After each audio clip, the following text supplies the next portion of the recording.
Hello and welcome back for another episode of the Newbie Dentist podcast. The first episode of 2020 finally.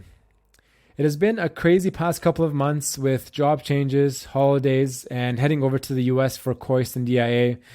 I've also been quite busy working on some companies that I've co-founded called Foresight Dental and CPD Junkie here in Australia. While I love challenging myself and pushing to create value for young dentists, it does take a lot of time and time commitment to get these projects off the ground. And I do feel like I've neglected the podcast a little bit. What means a lot to me though is that I've been getting messages coming in from around the world on Instagram from young dentists who listen to the podcast, to and from work. And these messages of how much value they're getting out of the podcast and how much they're enjoying the podcast really means a lot to me and really gives me the motivation to keep going with the podcast and keep on growing it around the world. I also want to thank Henry Schein Australia for supporting the podcast over the past 6 months. And I'm very excited to be announcing a new sponsor for the podcast in the coming weeks. This week's interview was recorded an embarrassingly long time ago, but nonetheless, it is with two of my good friends who I've had the pleasure of meeting and getting to know over the past several months on various interviews that we've done together. And I also had the opportunity to meet them in person at DIA a few months ago, which was great. I am, of course, talking about Dr. Davey Alleman and Dr. Ryan Nolan. Both these gentlemen are exceptionally bright individuals, and for me, it was just fun to facilitate a discussion between these guys on this interview. We cover a lot of topics, including approaches to restorative dentistry, future of restorative materials, role of mouthwashes in caries control, and much, much more. I hope you guys enjoy this interview, and my promise is that these interviews and episodes will be returning on a more regular interval with some amazing guests coming up over the next few weeks. And as always, if you have been enjoying the podcast, please be sure to share it with your friends, colleagues, and classmates. And if you've got some time, if you could head over to iTunes and give the show a 5-star rating and a review, it would also help me a lot in expanding the audience for the podcast. Without further delay, I hope you enjoy this conversation with Dr. Davey Alleman and Dr. Ryan Nolan.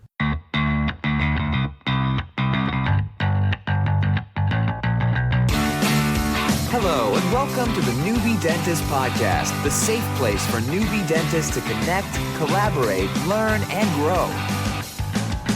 The Newbie Dentist Podcast aims to provide high-quality and high-value content for all the newbie dentists out there. With your host, Dr. Omid Azami.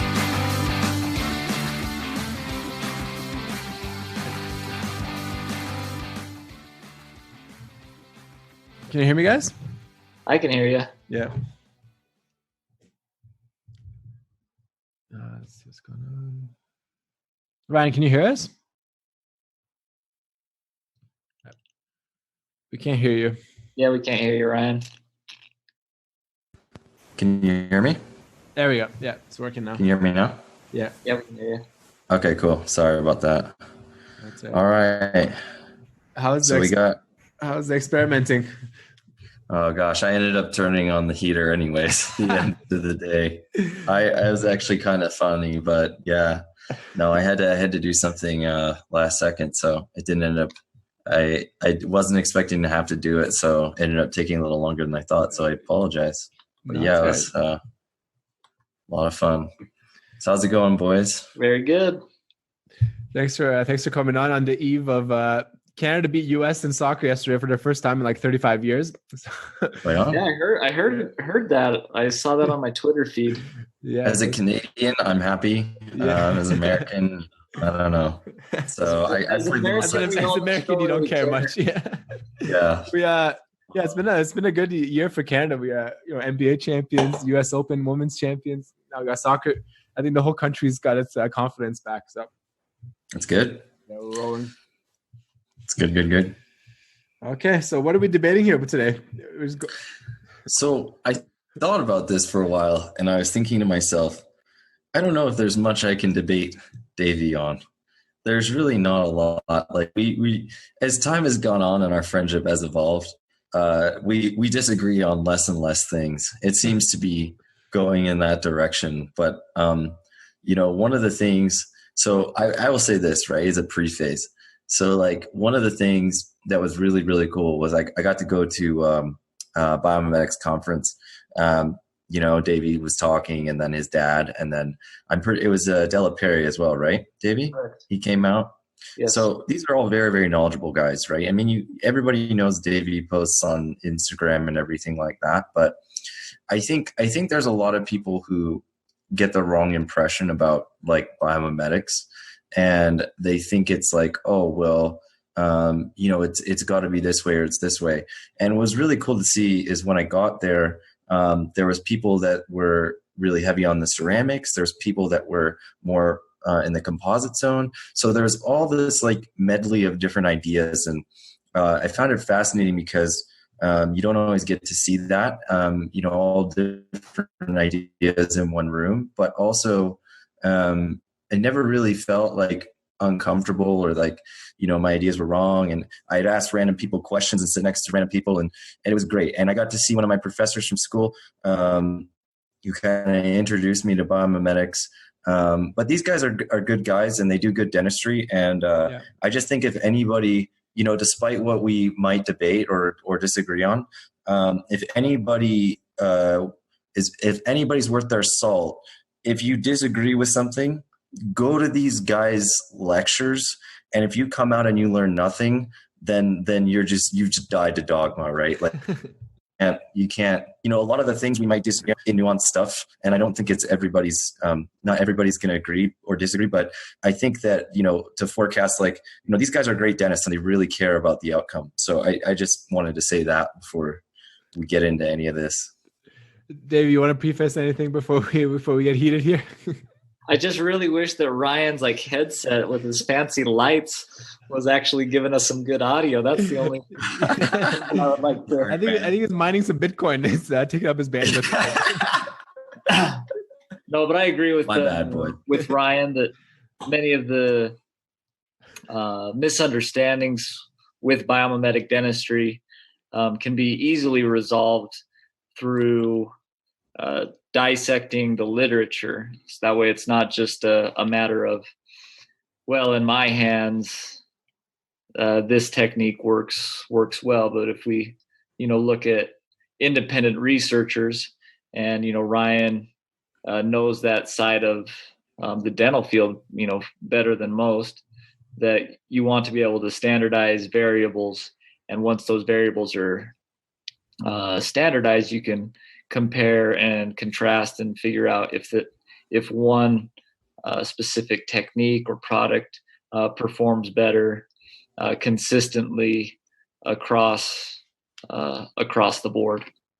Totally agree. I'll just chime in here. I think one of the really cool things, and one of the things that I agree with, like with you on, is I think this idea that standardization and being able to look at products consistently and trying to eliminate variables which cause trouble. I think that's the majority of what I really took home from it. I didn't take home, going from these lectures, I didn't take home, if you don't do it this way, you're a bad dentist. I took home, if you look at the process, the reason why the system works is because we take this into account. Here's the literature. And I buy into that because that's my world, right? I don't practice as much as Davey does. I practice for 5 years, 3.5 of which was full-time. So I don't have, I'm not going to say I'm like the expert clinical dentist, but I do read a lot of literature and I do look for consistency. And like, even one of the things that you'll probably agree, Davey, is like, dude, I only use SE Prime and Bond. I use Curare products. And the reason is because they have some of the best research available. And I look at that, and I look at what I want for my patients, and I look at the fact that it's not debonding, and what's obviously my experience is maybe not as high as some of these other guys, but I still have enough experience to say, look, when I use this other system, it debonded, or I didn't get the best result. So I like those products, and so we all have that niche. But anyways, point is I do like, standardization matters, right? Okay, so let me just, obviously you guys are both academics and into reading papers. So I'm just trying to be here and represent the layperson, the average dentist who's just like, what are these guys talking about? So overarching all this, adhesive dentistry, we do this every day, every filling we do, any bonding of brackets, anything, most of the stuff that we do are bonding things. What is the alternative like dogma to biomimetic dentistry? Like, what's the counter philosophy that's out there right now? Like, what's the name of it? Like, I don't know it. Like, is there something that's like combating biomimetics? Just mechanical retention form or resistance form that's placed in a prep. Anytime you have to remove more tooth structure to retain a restoration, I would say that goes directly against that of biomimetic dentistry. So if a dentist is cutting teeth down for crowns regularly, then I would say that is not a biomimetic approach. Even if they're doing really well bonded Emax crowns, the biomechanics of the crown and the underlying preparation won't have the same biomechanical properties of an intact tooth. And if we can preserve more of the tooth structure, especially in the cervical third of the tooth of the preparation, then as the tooth is under function and it's bending and flexing, it mimics the natural dentition. Totally. I'll chime in too. I think one of the things is as I practiced more and more, I did less crowns. So one of the things I've replaced crowns in the last 2 years, but I didn't do a single crown in the last 2 years. And it's not because I'm a biomimetic dentist. I'm not going to claim that. It's because what I started realizing is that if I could prep things more conservatively and do like onlays or really, really well done composites, I noticed that they were lasting. I noticed they didn't have issues. And it made me kind of question whether or not I needed a crown for every case, right? And I think a lot of dentists are going to end up in this circuit of, well, insurance isn't going to cover it.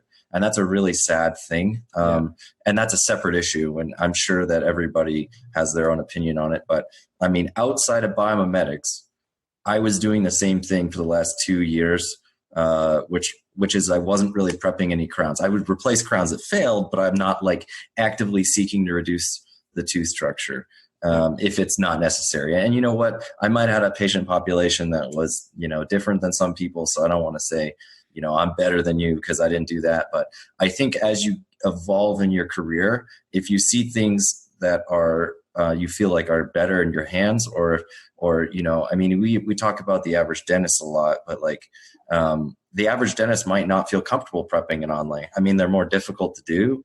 The retention form and the temporization is more difficult to do. There's a million factors, right? But anyways, I just figured I'd say that. No, and I think just, I think when I first graduated, I was working just visually, it was hard for me to see like why you would do a crown. Like if a tooth has like a large MOD on it and like a, mesiobuccal cusp fractures off, there's like so much tooth that you got to cut away just to put like a cap on top of that. So I was just like, in my mind, I was like, how does this make sense that I got to remove so much tooth just to get like a crown on here where I can just reduce a little bit, just pop something in or just fill that corner that's broken off. So I think that overall old school versus like modern dentistry is like the big debate then. And there's not much arguments for the old school because you see all these old amalgams with all these like fractured cracks and fractured cusps and everything around it. And you don't see it as much with the composites. Well, here's the thing, right? And I know that there's differing opinions on this. So, I mean, call me out if I say something stupid, but I will say this. The one thing I think we can learn from amalgams, they do doom the ship the second you put them in the sense that eventually they will fracture the tooth, right? Or they'll fail or have some issues. But the thing that we can take from amalgam that I think is an underrated quality is that if you look at amalgams, they do last a long time. Yeah. Okay. On average. But the problem is obviously the fracture, obviously they fracture and when that happens, it can be catastrophic. But I think the one thing to take home is that the reason why they last a long time is not because they have ideal marginal integrity. Every dentist will tell you, oh, there's huge gaps. You take an SEM or a microscope to amalgam margin, it's really crap. The one thing that we're working on right now, our research group, is looking at how we can incorporate nanotechnology into different, composites and bonding systems and things of that nature. Because if you look at amalgam, which is a metal, right, it is hugely antimicrobial, and we think that's a big component. But anyways, I think one of the things that's come up, when you talk about what is the anti-biomimetics, I feel like there's been a really big clash with bulk fill versus strategic layering, right? Yeah. And I think we should get into that because there's a lot of people that are still. I made a story the other day. I know you guys probably saw it, but I made a story kind of poking at both sides. But I think one of the things that people are really concerned about is okay, well, what system works or whatever, but I think maybe the best way to break it down is to look at the pros and cons. I know Davey knows a lot about this too. Yeah, So I think that's a great point. Yeah.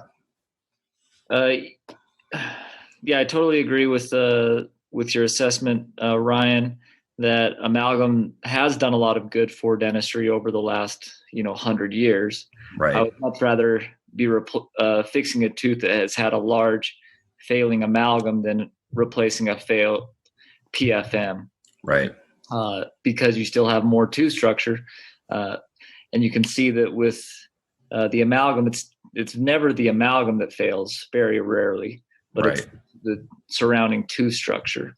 Right. So oftentimes when you're dealing with resins, it's not so much a problem with the tooth failing, but oftentimes it's some of the shortcomings of the resin material. And right. So I think that is a perfect segue when you're talking about bulk fill materials versus a conventional layering. And so the big misunderstanding with most clinicians when they opt to use a bulk fill material is that they have a poor understanding of polymerization and how bonds take time to develop. So anytime you're gluing something, it takes a certain period of time for a bond or an adhesive system to fully develop before it reaches its maximum strength. And so anytime that you're using a material that shrinks or polymerizes, that stress can be strong enough to either weaken the adhesive interface or delaminate in a bad situation.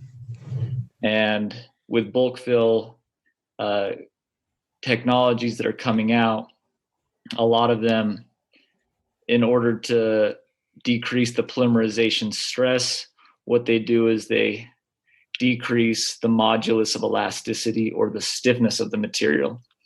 And so if you have a lower modulus, let's say even if it bonds well under function, you're basically chewing on a marshmallow and will eventually, the bond will fatigue at an accelerated rate because it's not mimicking the tooth structure that was once there. Right. And I'll just say this too. I think what you're saying is absolutely correct. But here's where a lot of people I think are getting confused. Depth of cure, like part of the reason why when you make composite, right? So when composite's made and you're adjusting the modulus of elasticity, which is what Davey's talking about, you can improve the depth of cure. So you can get it to 4 millimeters. But guess what? One of the downsides of that is your bond strength on average for a bulk fill is not going to be as high, right? So you're going to decrease your bond strength as a result of that. And then on top of it, when you look at a bulk fill versus a conventional composite material, it changes the density. You'll notice when you're playing with it, some of these feel like very, like the viscosity is a lot different. And so I think that a lot of people, when we look at the bulk fill situation, right?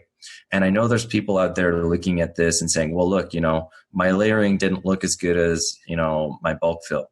So I think they're looking at it purely from, or more so from a marginal integrity point of view, and not so much as some of these other factors. Like there's C factor, there's your bond strength, there's all these other things, right? And I think one of the things that we really do have to point out is user experience and how talented you are with your hands and how many times you've done it make a huge difference. If you told me to layer something as a dental student versus right now, my dental student comparison would look garbage compared to what I could do now. Just because I've done it so many times and I know what to look for. And I don't know, maybe Davey, you weigh in on that. I think that's where people are getting a little confused, is just because you increase one property, it sometimes comes at the cost of another, right? Exactly. So Ryan, you deal with sizes of particles on a daily basis, correct? That's correct. Okay, so let's just start with something that's very big. How many millimeters are in a centimeter?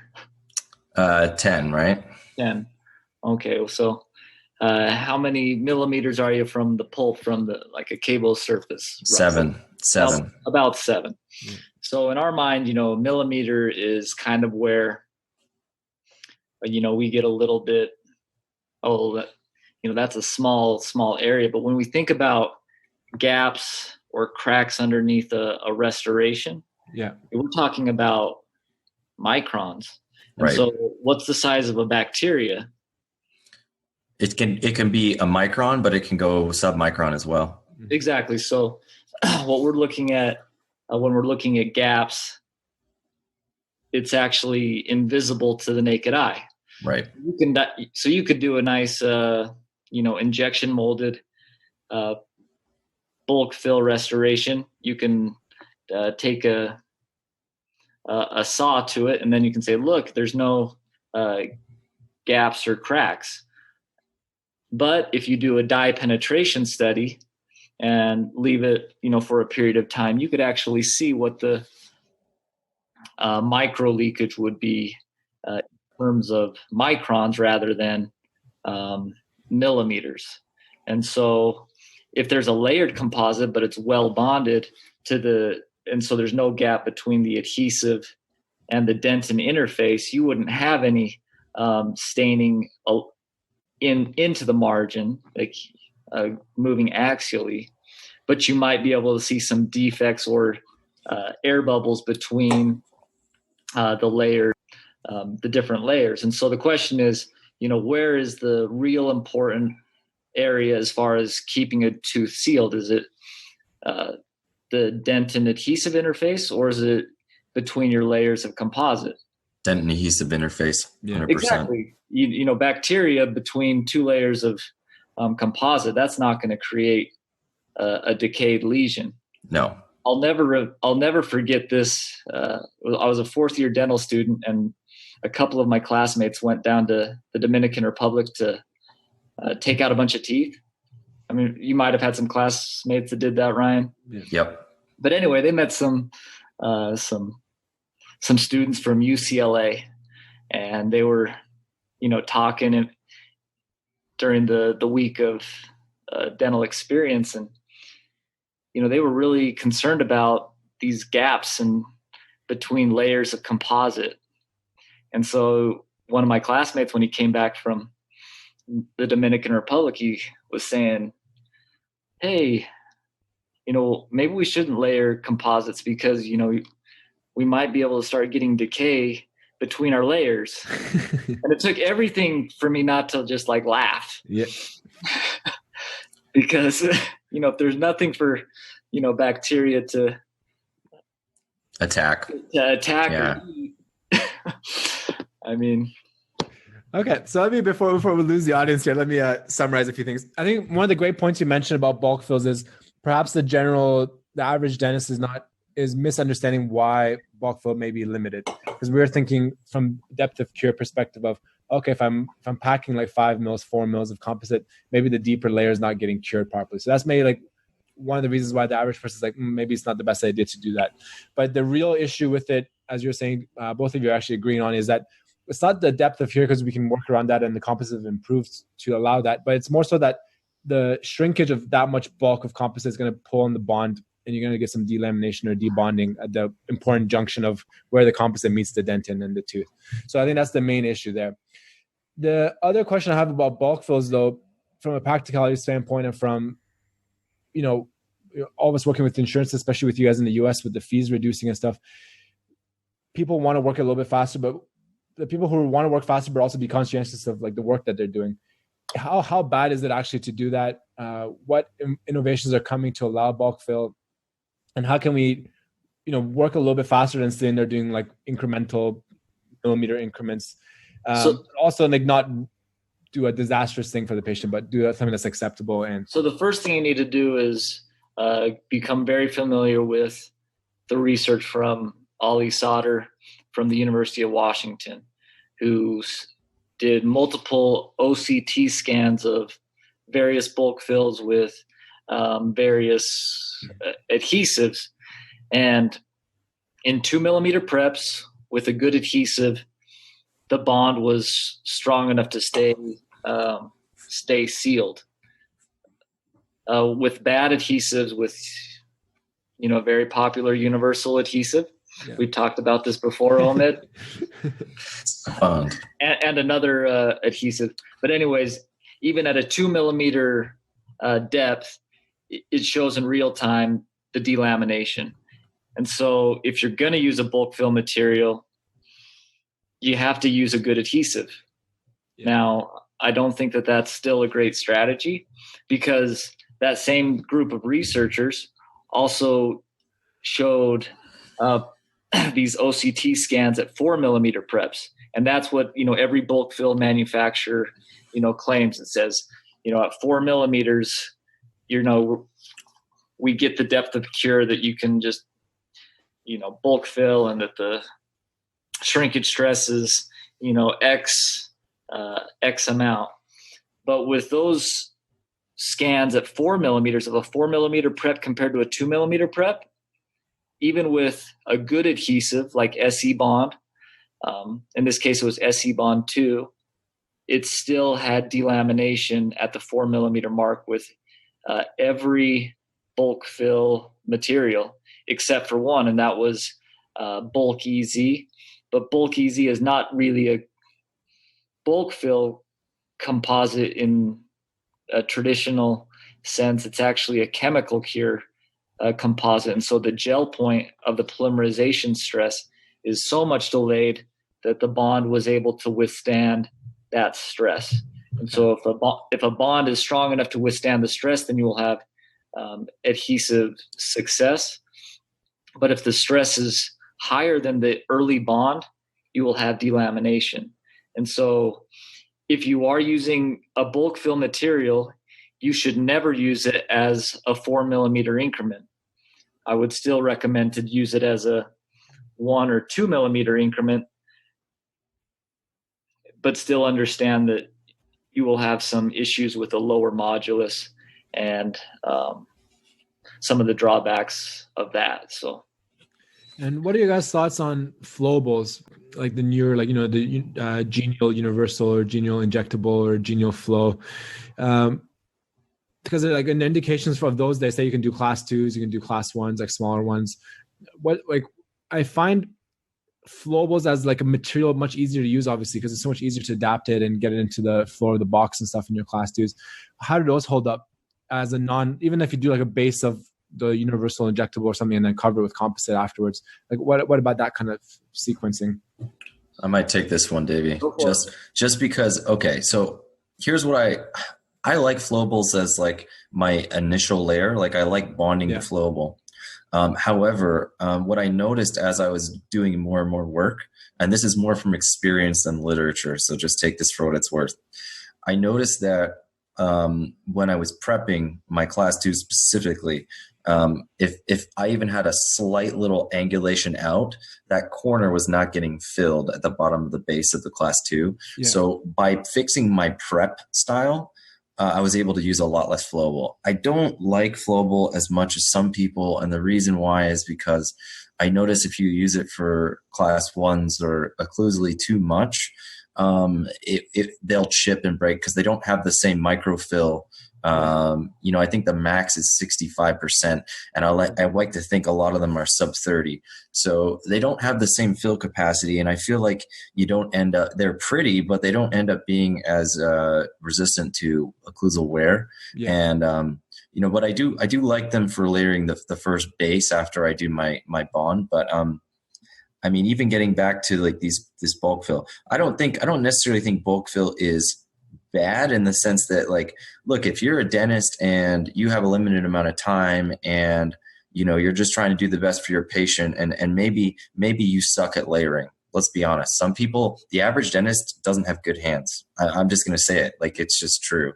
So but that doesn't mean you can't get better. But the point is in some situations where you have limited time because you have isolation issues or there's some other component that you're looking at, as long as you're willing to say to yourself, I know that this isn't going to be what is going to be potentially the best. However, the clinical scenario tells me that this is going to be the best for this situation, full well knowing the pros and cons. I'm okay with that. What I'm not okay with is people coming out and saying, hey, this is better. This is the only thing I'm ever going to use. Yeah. No, if you don't do it, you're a bad dentist. But anyways, the whole thing revolves back around to looking at the literature, itemizing how you do your preps. I think the prep is actually the most important part. If you're poor at prep design, it doesn't matter how good your technique is, you're going to have failures, right? I don't know what you think about that, Davey, but let me know.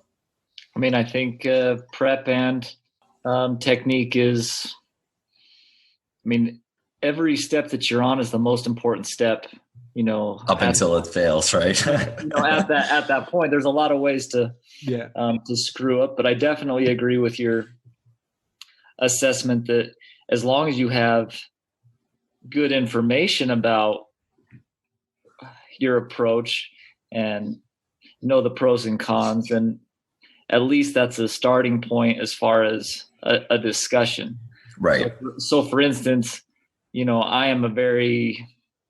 when I drive, I don't like to wear a seatbelt. And I think seatbelt laws are a violation of my freedom. But I would be an idiot to say that seatbelts don't save lives. Right. Anytime that I drive without a seatbelt, that I'm potentially risking my life. But as long as I can look in the mirror and say, you know what, I've lived a good life. No, it's time to take out a life insurance policy on Davey when he moves back to Utah. But we'll start a fund on Instagram. You guys are all invited to my funeral. Oh, sweet! Thank goodness. It'll be a closed casket. We don't get to examine your teeth before you go and see if everything held up. Yeah. But with those drawbacks, you should also discuss that with the patient, that look, this is what, the insurance is willing to cover. This is a compromise as far as restoring. If you're okay with that, we can proceed. I mean, the worst situation is in the Netherlands, where the state controls the pricing.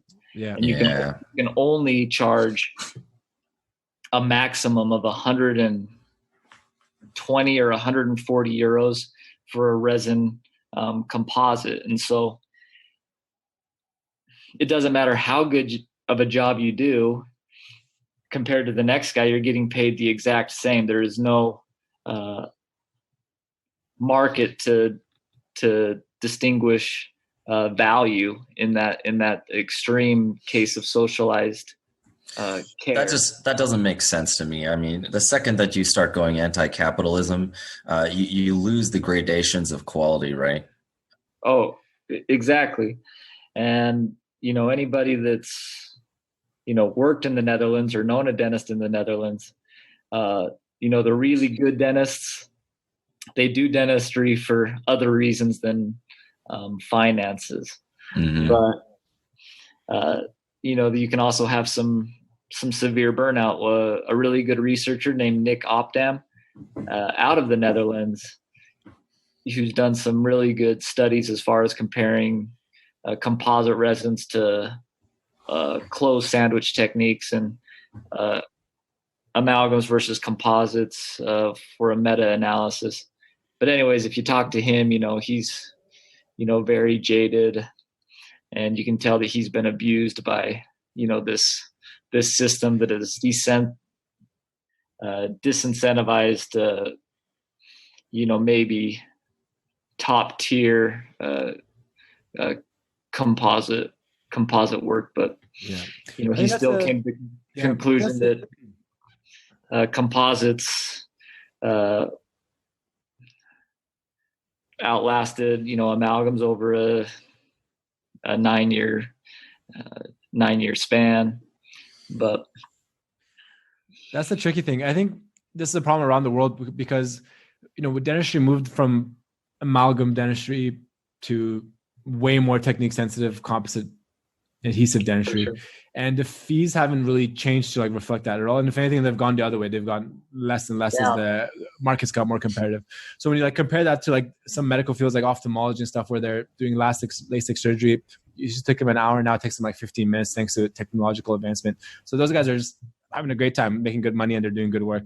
But dentistry's gone the opposite. Technology's like got harder. Like it's harder to do good dentistry. Fees have gone down. And that's why I think that it's a tough situation because I don't know how, because the patient education is not there and the patients don't value it necessarily enough to be like, okay, I'll sit here for double the amount of time. I'll pay double the money, 3 times the money for this filling to last like X amount of years longer. So I think it's a really challenging thing that we're going to face in our career span of how we're going to keep up. Is either the composite technology going to get that much better that we can just bulk fill everything and it's just going to be good and like really at acceptable levels, or they've been trying to do this for 20 years. It's not going to happen, Omid. It's like gravity. You can't I'll overcome it. I'll weigh in on this. Yes, the nano man. Let's do it. I do think that things are going to get better, but as far as what Davey's talking about, which is modulus elasticity, depth of cure, things like this, right? Yeah. I think it will get better, but I think it's going to be slow progression. And I think the reason why is because even when I've looked at design systems, I think that the problem is that there's always a compromise. You're always going to have to compromise one thing for the other. We're not at the point where we can make this material magically auto transform and auto cure without a downside. We can't get all the marginal integrity we want and also have no leakage. Like there's just no, there's no perfect system, right? Yeah. So we have to go off the literature and we have to, continue to push ourselves. And it's funny. I've talked to dentists who are much, much older than me. And, they always, and these guys worked on amalgams and PFMs and they go, gosh, you guys have it hard. Because not only is the fees suck, but you have to be twice as good just to get the same result. Right. Yeah. And you have to learn. I mean, look, I feel like, I don't know about you guys. I feel like the systems that are out there multiply by the day. Now, a lot of them are similar, but it's like, it's hard to even have a conversation about stuff because everybody's using a different system. And so it's like the consistency of it. Yeah. It's like if everybody in their house had a different plugin. Oh, well, hey, can I charge my iPhone? Oh, no, I have this weird plugin. No, seriously. And so it makes the conversations difficult. And I think that's where a lot of misunderstanding comes in is because people are like, well, I've used my system for X amount of time and it works really well. And that's great. But if you talk to a dentist down the road, they might be using the same material, but maybe their bond's different. Or maybe the way they isolate is different. Or maybe they don't disclose a certain way. Or maybe. So the point is I think the reason why I do like biomimetics is like, they're going for a standardized model. And I'm not saying that it's necessarily always right, but I think that the fact that they're willing to say, hey, look, we looked at all the research and these are the current factors that are stacking up.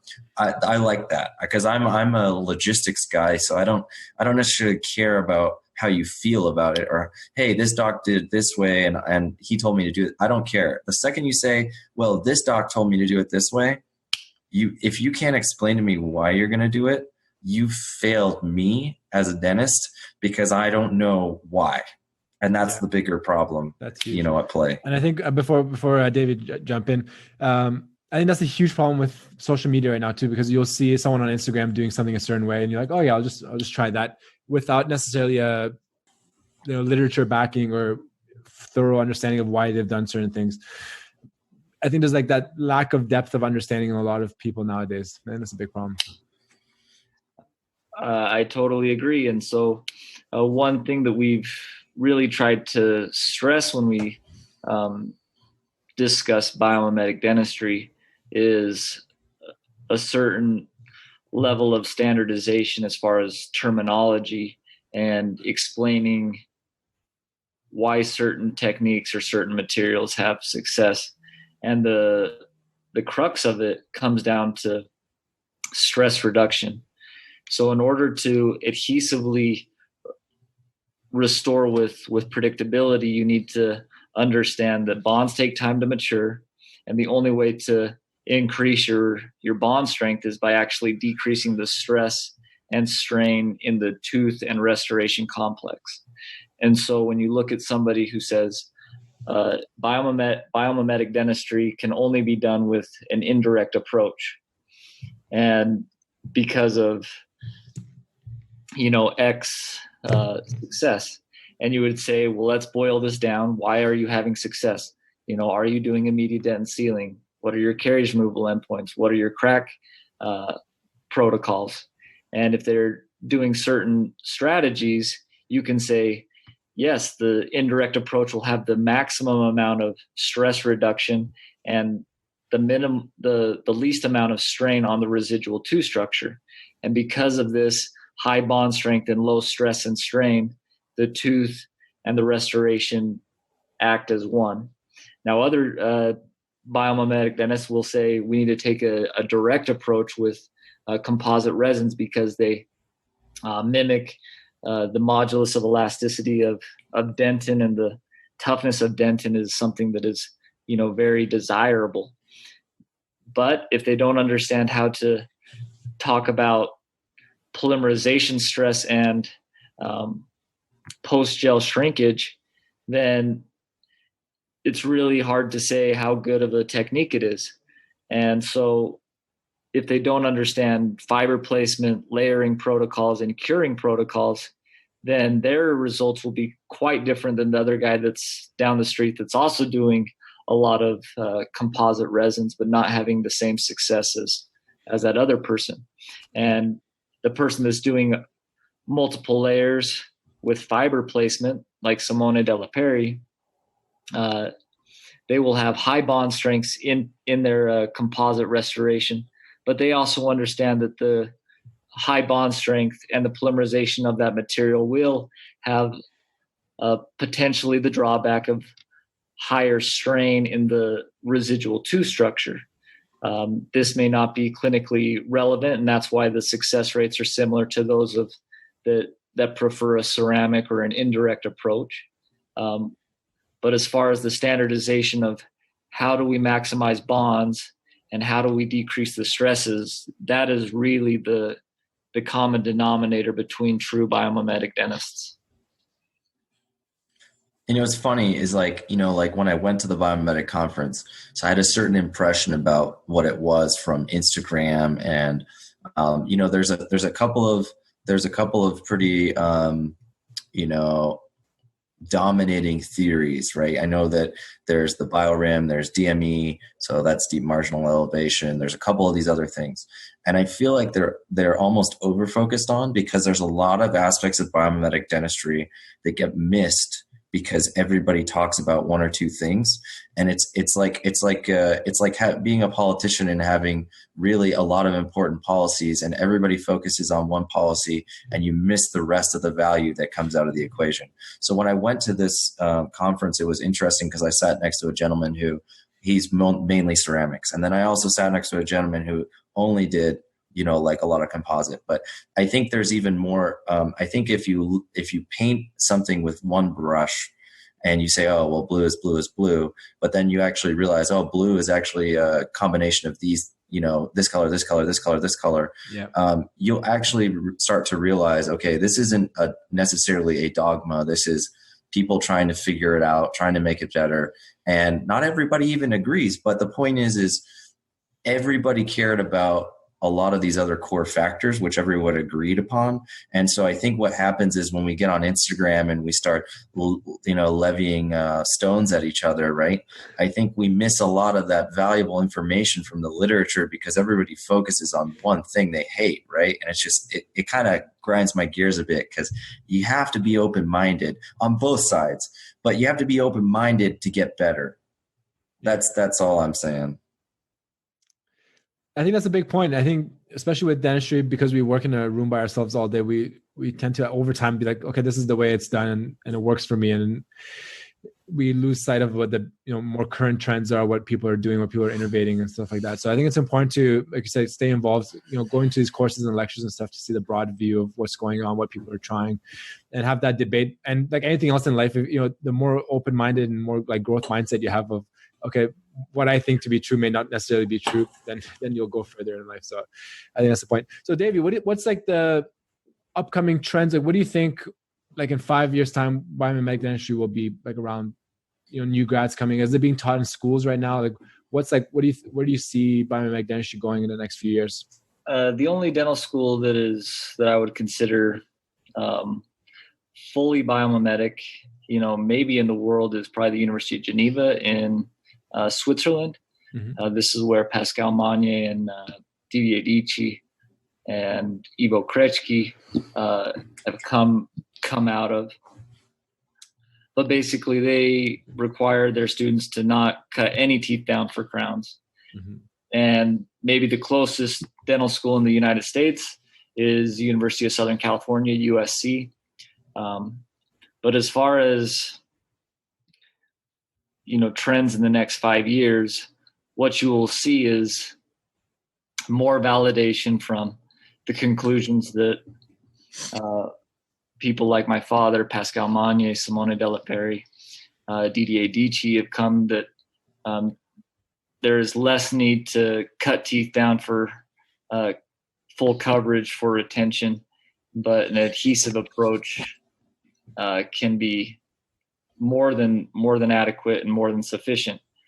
For instance, when my dad teaches, he teaches out of 27 articles as kind of the keystone fabrication of basically the foundational principles of biomimetic dentistry. And if you understand those 27 articles, then you can basically understand the research that's coming out. And what the research is coming out doesn't necessarily contradict what was said, but rather it just validates many of the conclusions. Yeah. As far as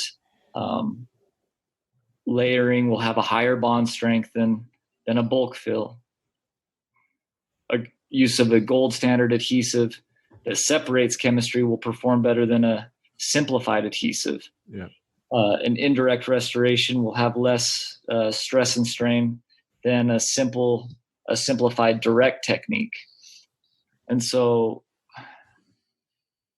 when we see a lot of good papers that have come out in the last 10 years, me and my dad will just kind of talk and we'll just say, well, that just validates the paper that was written 7 years ago that nobody even knows exists. Okay.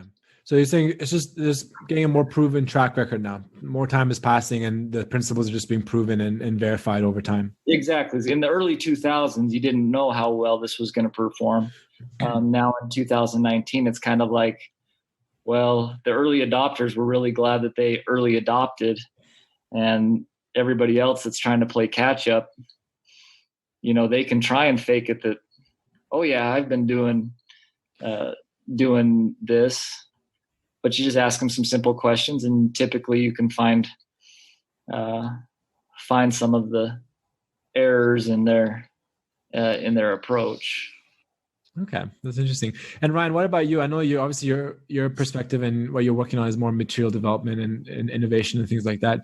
Where do you think materials will go in the next 5-10 years? Is it just incremental innovation on composites like you were saying, or do you think is there something new that can come up? Or is it just technology getting better and using ceramics more like readily, like in-house, like milling or 3D printing or things? Where do you think like stuff like that's going to be in the next 5-10 years?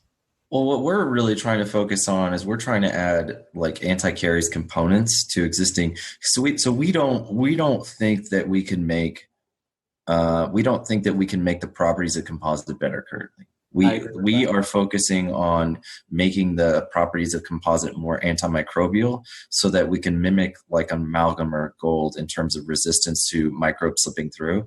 So one of the things is that you don't get with a composite necessarily that you would get with a metal restoration, or is that metals don't let microbes sit on them without dying. I mean, there's a reason why in hospitals for a long time, they had brass doorknobs because they self-inoculate, or I should say they don't have if you put your dirty hand on them within 3 hours, 90% of that bacteria is going to die, right? So bacteria don't like living on metal surfaces. And so there's also this idea too that, enamel has a certain charge density to it, and it's always projecting a certain charge around itself. And as that enamel gets weakened, it loses that charge and it allows microbes to more readily attach. So we think where improvements can be made is by simply altering a small amount of the composite mixture with nanotechnology. And again, we're talking parts per million. So this isn't even really that high. Basically, we just want to make sure that if we can improve the antimicrobial aspects of composite and, have an anti-caries effect, we're pursuing that direction over trying to make the cure better or trying to make we don't think that that's we think there might be incremental changes there, but we don't think we're going to be the ones to do it. It's kind of like what Davey said. It's like if you do something to improve one thing, you might compromise it. So we're trying to make the least amount of alteration as possible, but still apply some of these other concepts. As far as, CAD/CAM and 3D printing, that's only going to get better and better and better. But just like with anything that's new, we're going to go through phases where everyone's going to think, oh, this is the next greatest thing. And then 5 years later, all those crowns and onlays are going to crack. And like, we've all been there, right? Yeah. I mean, I've had things fail on me where I thought it was the best material. And then 3 years in, I replaced like 20 of them. And it's like, oh, this sucks. So the point is I think things for materials are going to get better, but I don't think it's going to be the way that people think it's going to get better. You're still going to have to deal with a lot of technique sensitivity. But we're hoping that the nanotechnology aspects and improvements will help basically reduce certain aspects which make restorations fail, which is like biofilm and plaque attachment and calcium release and things like that. So that's the direction we're going. But again, I also agree that like the least amount of tooth structure you have to remove, we want to focus on getting the lifespan of these materials up. And part of that lifespan is certain patients aren't going to clean, their hygiene might suck. Yeah. And so if we can improve the material such that it has more antimicrobial capacity, I think that's where we're going to see the improvements in the next 5 years. Yeah, for sure. And, it's not often like you get a chance to sit down with such smart people. So, just to get hypothetical a little bit, what about the, with remineralization and things like that, is there much coming that's going to be like radically different to like even avoid some of these like, simple class ones or, these like class 2s, they see just getting into the dentin layer that we can actually like remin and try and avoid actually cutting teeth? Or yes. So we are actually on the forefront of basically proving a age-old concept. It's not really age-old, but basically one of the things that has always bugged me. So again, I'm not anti-fluoride, but fluoride works in vitro, but what you'll notice in vivo, it doesn't do as good of a job. And the reason why is because there's a lot of biofilm blocking the entrance into getting onto tooth structure. Yeah. So there was a couple of studies that were done 2018, 2019, where these guys actually sat down and they said, if I give somebody 20,000 parts per million of fluoride, or even 1,000 parts per million of fluoride, how much actually gets through to the other side? And it was like 2, 3, 4%. It was ugly, the numbers, right? Yeah. So really what we want to focus on is how do we get a better delivery system in vivo to match what's actually happening in vitro? And what we're finding is that cations, so metals, right, are actually just as effective, if not more effective, at remineralizing tooth structure as a anion like fluoride. So we think that the nanotechnology is going to be able to help prevent a lot of different caries aspects and demineralization, and help to substitute the lattice such that it improves not only the acid resistance, but also the antimicrobial aspects and things of that nature. So we have a study coming out, probably should be done in a month or two. We did a bunch of samples, and we tested a standard sodium fluoride against our Elementa. It's our flagship product. And we're seeing some pretty phenomenal early results. Can't tell you what they are just yet, but we think that there's better ways to make remineralization happen. I also have a paper, I think I sent it to Davey. He probably hasn't read it. He's too busy. But it outlines so just like how biomimetics has all these different things they take into account, remineralization has a bunch of different factors that go into it. You know, pH, ionic strength, the kind of salts that you use, what's the activity effects. There's all these different chemical properties that make a big difference in prevention and also increasing and optimizing formulas. So look, just like any company, we're trying to optimize our formulations to make them the best that we can. But we think we have the most cutting edge technology to do that. I'm a bit biased. I mean, I'll just admit I'm biased. You can laugh at me if you want, but it's funny because, you know, when my partner and I actually ended up going down this route, we really looked at all these factors and we really compiled them and looked at all the research. So we're just trying to make more standardized ways and frankly better ways to remineralize tooth structure so that you don't even end up having to decide whether you want this restoration or that restoration. And I feel like the biggest problem I have that I can't mentally get around, dentists are so concerned about the output of their outcomes for their patients that we've left prevention to the wolves. And when I say the wolves, I mean charlatans. And when I say charlatans, I mean people who literally have no business talking prevention, not accredited with anything, don't do research.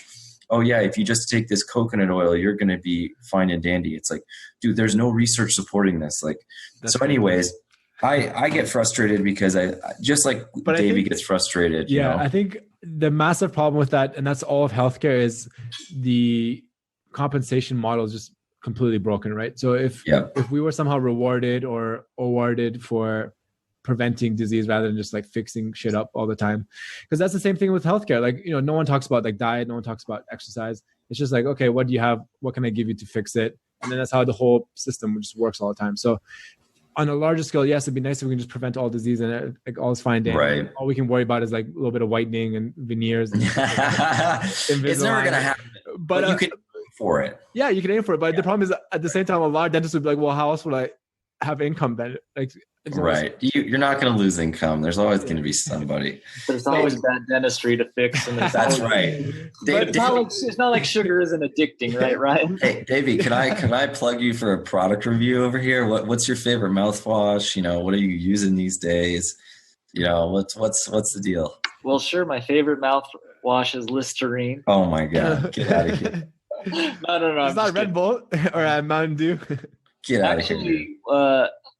Kind of a little backstory with Ryan. Every once in a while, I would get a post. I'd put a post a couple years ago, and I'd get this guy that would just try and troll me a little bit. And I didn't really know who this Ryan Nolan guy was, but obviously he thought he was very smart, and I thought I was very smart, and so we, have these long philosophical discussions. But when I first heard Ryan on your podcast, Omid, I knew that he was taking an approach that was more scientific than less scientific, especially with this idea of mouth rinses, because all of us know that mouth rinses promise the world and provide us nothing. Yeah. We've all seen people that get, topical fluoride treatment with promises of preventing cavities, and every year they come back with more decalcification. And so this idea that possibly we need to take a different approach, and with some of the introduction that I've had to silver diamine fluoride, as far as an antimicrobial element, and also some of the studies from Cuba comparing that to topical fluoride as far as reducing carious lesions, even though it makes the teeth turn black, which is unideal if you live in a modern society. But as far as its effectiveness, it was way better than what everybody promotes as far as, fluoride this, fluoride that. But when he's talking about nano silver particles, it perked my ears. And I also knew that he also went through an extensive literature review before he even decided to develop a product. And, so I became very interested in what, Ryan had to say. I would never tell him in person because I don't want his ego to start. I'll mute him right now so he doesn't hear this. But anyway, every time that, I would drink a a soda pop, or he would hear that I was eating some gummy bears or something. He'd be like, "Oh, I really need to send your mouth rinse." And I'm just like trying to play it cool and say, "You know what? Sure, I'd love for you to." I didn't want to say I really need your mouth rinse, but in the back of my mind, it's like, Ryan, you promised me this mouth rinse, 3 months ago. Where is it? I'm still waiting on mine, by the way. I'm still drinking a lot of Mountain Dew. But anyways, one thing that I really found very interesting with my own personal use with Elementa was I found that some of the biofilm that was very tricky for me to remove with just a toothbrush and floss on the cervical third of the linguals of my lower molars, all of a sudden after using the mouth rinse for a couple of days, that amount of plaque that was adhering to the tooth and to the cuff of the gum tissue was just quite a bit less. And if somebody who drinks a lot of acid and eats a lot of sugar could have that kind of result, it really was very encouraging for me as far as what he was saying isn't necessarily just a bunch of hot air. And so I just had a cleaning just recently, and the hygienist was very impressed with how little plaque there was. And so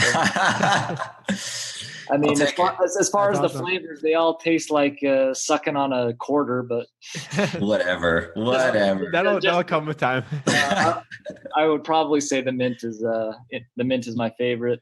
The cinnamon is also very good. I've got a signed bottle of cinnamon that'll never open because I don't want the. You should do a limited. I want the value to stay very high. Is that a good enough? I'll take it, man. I think it's funny too. Like, so we have all these like products coming out, and I think it's funny. I was expecting more pushback from the dental community, but a lot of people are very receptive, especially after they try the product. Right? They're like, "Oh, like I actually noticed a difference," and I've been telling people for a long time, like, look, you don't have to have XYZ in your products in order for things to work. And in fact, we want to shift the conversation back in this direction. And my hope with Elementa, if we do anything, is to get the big boys to say, oh shit, maybe we've been doing this the wrong way.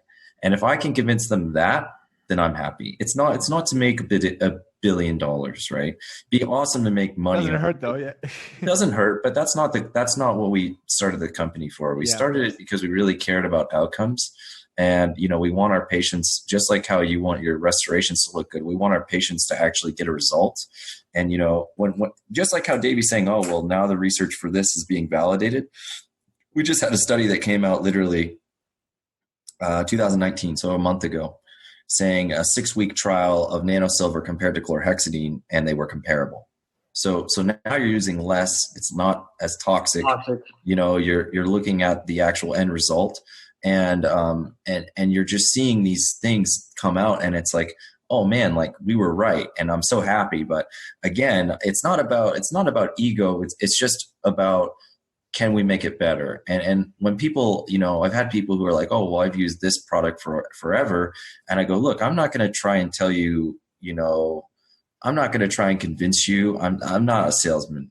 All I'm going to say is look at the studies, look at the papers, look at what we're releasing.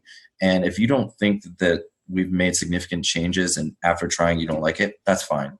Like we just kind of want to try and make things better. That's our approach. But yeah, I appreciate the endorsement, Davey. I'm going to record it. Well, Ryan, if there's anything that you know about me is that I only say things if I really believe in a product. I know. It's hard to get an endorsement from. I've been waiting for a year. I keep plugging him with this. I'll tell you what though, Davey sticks by his guns, because I did offer him a lifetime supply of Elementa if he just said bad things about caries detector, and he was unwilling to do so. I would never do it. I'd rather pay the $12 bottle at Whole Foods. Well, so we know that Davey sticks by his morals, and that's great. Yeah. And maybe he'll have a chance to win a lifetime supply at some point, but it looks like that opportunity is drying out. But he is moving back to Utah in October, right? Right, Davey? Yeah, I'll see you at the end of the at the end of the month. So when I drive up, I'll price. He'll get some free bottles anyways. Omid, I feel bad because you're in Australia and we haven't released we're going to Australia, but we're not there yet. And you were in Canada. I'm waiting, but I'll bring some for me to DIA and I'll grab some from you there. I'll try it out. There you go. So yeah, it's look, it's going, and then they don't have sugar in Australia. They just have like Vegemite. So they don't have. We don't have high fructose corn syrup. We use actual sugar, so it's good.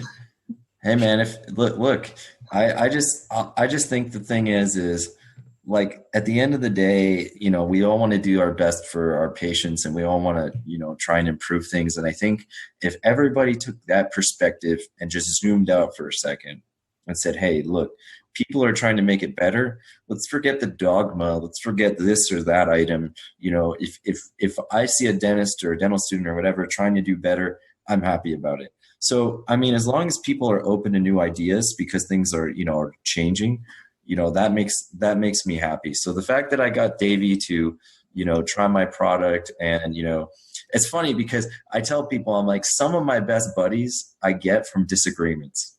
I don't get them necessarily just because I agree with everything they say, but like, it's funny because like our friendship has grown because we disagreed on certain things, and then we end up talking more, and then we realize we have a lot more in common than you probably think, you know. That's the best way for sure. And I think it's cool. I think that's true. I mean, I respect both of you guys, obviously, because for the level of, you know, work that you do, but also because you're both, you know, pretty entrepreneurial, especially with the projects and stuff that you're working on, Ryan, and starting your own company and the stuff that we kind of, you know, delved into a little bit deeper in the previous podcast. But it's super cool to see how it's evolving, how it's coming along, and how the products are kind of, you know, getting to the shelf now, getting used, and hopefully, you know, as the things grow and you get your big payday as well, you keep us in mind. You messaged me a couple of years ago, we were talking about nanoparticles, David. I'm like, Ryan, let me just invest, like, give me like 0.1% of a share. yeah. When is get in this? Let me get in here. Jump on this, Ryan. Give me 1%. Guys, the ground floor is gone. But insider trading. Tell you what, man. Right? I'll tell you what, Davey. You get me some biomimetic endorsements, we'll talk, man. Yeah. We'll talk. You might get on the ship. You never know. Yeah. I'll throw you a lifeboat. You know? Well, lucky for you, I'm almost famous in some circles. One day, I hope to be ghost famous. I hope to be like semi-famous in, you know, in the field of dentistry. But then, like, I go to the grocery store and no one knows who I am. Like, I'm happy with that. You know? Yeah, you won't have that problem. There's not much crossover between dentistry and popular media. But yeah, I don't post like I don't post like a lot of cases, so I feel like I kind of struggle on keeping people's attention but I don't care. I don't care if people follow me or don't. But the point is like, you know, when you see guys like Davey who are like posting these amazing looking cases, you know, it's just so easy to click and follow. I mean, I even like looking at him, and I'm actually harder on him than some people. I'll actually message him and say, what if you did this differently? I'm sure it annoys him, but I don't really care, you know. It's how our friendship continues to blossom. That's right. Is if I get a DM from Ryan that says, well, did you think about this? And I say, maybe. I was just glad to get a couple of pictures taken. Yeah. Dude, dentistry is hard, man. Let's just all agree on this. Dentistry is hard. It's not easy. It doesn't get easier. When I see these deep decay cases that Davey takes on, God bless you, man. God bless you. Lord's work over there, man. Exo implants. Yeah. Some people, I mean, they jump to implants or whatever, but it's like, dude, the fact that you can save these teeth, think about the patient, right? The patient's benefiting so much from that. And so not everybody's going to be able to do that because of insurance or because of ideology or because of a number of reasons. But look, the guy's doing the best he can. He's doing good work. I'd be happy to have any of the work. I'll probably go see him when he's in town, you know, try him out, take him for a spin. I got some old composites that aren't looking as hot as they used to. Yeah, we'll take some pictures and then I'll let you post them and you can claim them as your own for your fame, Ryan. Hey man, I don't need that. Okay. I don't need any of yours. I don't need yours. All I want, Omid, okay? All I want is for this to be the number one downloaded episode of your podcast so that I can claim that I gave Davey a chance to come back From what spot are you? Number 6? 6 now? Well, my original was still number 1, but the second interview dropped down to number 6, man. I think. Slipped on the rankings. If we do a few more interviews, I got to rename the show the Davey Alleman Show, and then we'll be good to go. Listen. I've held a steady rank 9. Okay, I don't want to brag. Top 10 is nothing to. It's nothing to. But I feel like if we get these two names on there, I mean, we gotta at least. I'm probably gonna steal some of Davey's fame, so it's okay. I think you have to do a promotion and give away a bottle of Elementa to every American-based listener, and then now that Omid has taken sponsorships, where's Elementa on the? Tell you what we'll do. That's the fastest way to That's get. That's a good idea, man. 1. I think this episode is brought to you by Elementa. It sounds nice, got a nice ring to it. Tell you what we'll do is I'll talk to marketing and we'll see if we can't. So for our American listeners, right? If we can get them a year supply of mouthwash, which is really awesome, by the way. That is pretty awesome. So I'll talk to marketing about it, and we'll see if we can't. If you listen to this and you tag a friend, we'll figure something out, and then we'll let Omid choose someone randomly. Hopefully, it's not Davey, because I know he's gonna be posting on there. But we'll do some promotion, and I'm happy to throw some of my products out there. That'd be cool. I think it'd be a nice way of that. And Dave, if you got some extra caries detector dye lying around as well, we can hey man, you got a few bottles. You got some biomimetic dentistry that you can give away. If you what you can do is prep some MOD composites, cure them, and then we'll just sell the pre-formed MODs for indirect bonding. Hey Davey, we're gonna come out with a special edition of mouthwash with your signature on it, and it's gonna be the only one that you ever sign or something like that. And it'll be like so cool. I would feel so almost famous again. There you go. There you go. We'll get you back to the number 1 spot, buddy. Don't worry. Well, I don't want to. I'm still the number 1. I don't want to share. Yeah. So he doesn't want to dethrone himself. Yeah. I'm just kidding.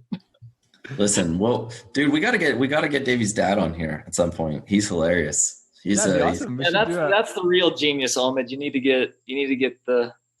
get my father on there. Yeah, put us in touch, man. I'd love to set that up. It'd be cool to pick his brain and talk about the origins of biomimetic dentistry and how it's evolved over the years and things like that. It'd be cool to see his experiences. I'll shoot you his email, and he's listened to a couple of your podcasts, and he's looking forward to meeting you at DIA. So you're on his radar.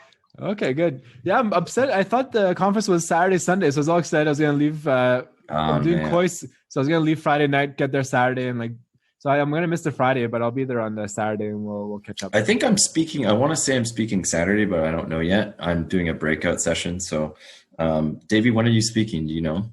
I don't know. You don't Try know and push for Saturday so I can come watch. So I think I just told them I'd be flexible. So there you go. And I don't think they've come out with the schedule yet, right, Ryan? No, I think some people have been finalized, but I haven't seen a finalized schedule. I think with breakouts like you and me, we'll be. Yeah. They'll just kind of find a good time based off of whatever. I told our guys that we did a sync last year. You guys missed out. It was a pretty dope sync. But I was telling one of our guys, I'm like, dude, what if we do like a fountain or something that just has nano silver mouth rinse? Just something ridiculous. Yeah. Just something over the top, just so people can come by with their little cup and it's like, oh, what flavor is in the waterfall today? It's like, oh, it's bubblegum. It's a bubblegum waterfall. How many flavors do you have now? So I think we have 8 mouthwash, and then we have 8 tooth gel, but only 4 are currently going to be available in the next couple of weeks. So, and we also have dental mints. So we're working on, I want to say by the end of the year, we should have 53 different SKUs. But yeah, so there's going to be 8 different. So we wanted to expand our flavor profiles because we know people like Davey like the taste of candy. So we have a lollipop flavored one. I'm sure he's going to love it. It's probably going to remind him of all the candy that he eats at night before bed. I overdose on nano silver particles. It's your fault. Yeah, look, Is it safe to nanosilver. drink? Yeah. So it's funny because we did toxicology profiles, and this is where it kind of gets different than chlorhexidine and CPC and all these other things. So we did a cytotoxicity test. This will actually be published here pretty shortly, and we were able to determine that the nanosilver was non-toxic to mammalian cells at all the levels we tested it, which is in stark contrast to chlorhexidine, which killed everything, and CPC, which kills everything. Yeah. And we also got a toxicology report on our rinse. So a certified toxicology group looked at it and analyzed it, did all the literature review, and said, "Hey, this is good." So there's no, if you accidentally swallow it, even though we don't recommend swallowing it, you don't have to call a poison control center. The ingredients are all natural. Our nanosilver is made with a plant-based compound, which is what gives it the biocompatibility that it does. So we don't use any harsh chemicals. But what is funny, because everybody focuses on like the endpoint, which is great, which is the product. But I'm the most proud with my vegan lifestyle. That's right. Yeah. So I'm the most proud of the engineering. There's no bone broth or anything in there? No. I am not vegan. Let the records. I'm most proud of the 2 years of engineering that went into developing just the nanosilver. Yeah. That is what people don't understand. That was the innovation that really got us over the hump. Because what people don't get is like, it's such a tricky compound. And so, there's a lot of people, there's a lady in New Zealand, and there's a couple other big players that have said, oh, well, we came up with nanosilver and it's great for, preventing caries. And then you see no products. And the reason why you see no products is because nanosilver is an extremely sensitive material. So that if you don't biodesign it properly, it won't stay stable. So are you going to tell them how you biodesigned it? I can't tell you the components. Well, how you made the mistake where you accidentally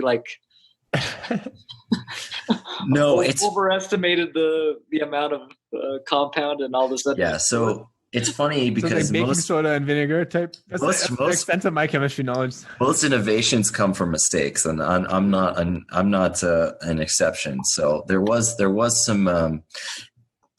some play at certain ingredients and profiles and things I won't get into, but where we ended up changing the ratios drastically and ended up getting all of a sudden it worked. Result, right? And so it's funny because like I was saying, that if you go online, you'll see all these people talking about nanosilver, and then you see 5 years later no products.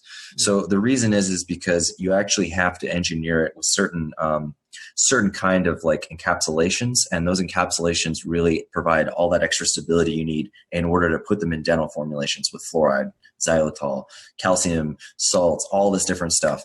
So that was the thing that I'm the most proud of, to be honest. And that was your background before you went to dental school, was those nanotech. Yeah.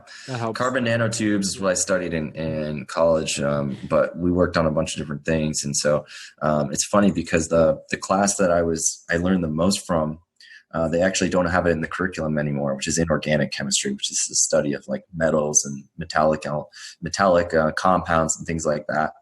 But yeah, so being able to take that knowledge and apply it and make something that's going to work and has widespread application, it just makes me so happy. I mean, I know that's probably like nobody cares, but it's just, there's a reason why not everybody has these kind of products. It's because it's funny too. I'll have people reach out and they're like, oh, I'd love to do research on your product. I tried reaching out to certain other people and they're saying they're still in development. And it's like, there's a reason why it's still in development. It's a difficult problem to solve. Yeah.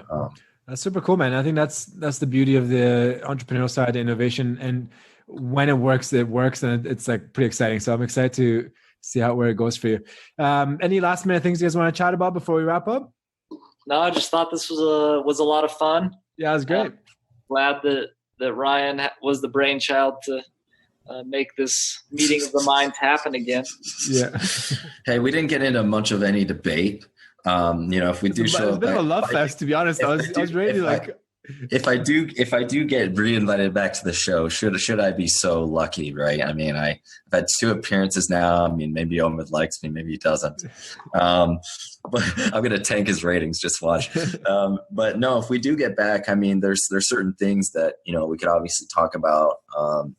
But I think it'd be really good to have Davey's dad on. He's a really cool guy. I could listen to the guy for hours. And he gives probably a more widespread perspective than us. But as always, man, I love your show. I've listened probably most, not all, but most of the episodes.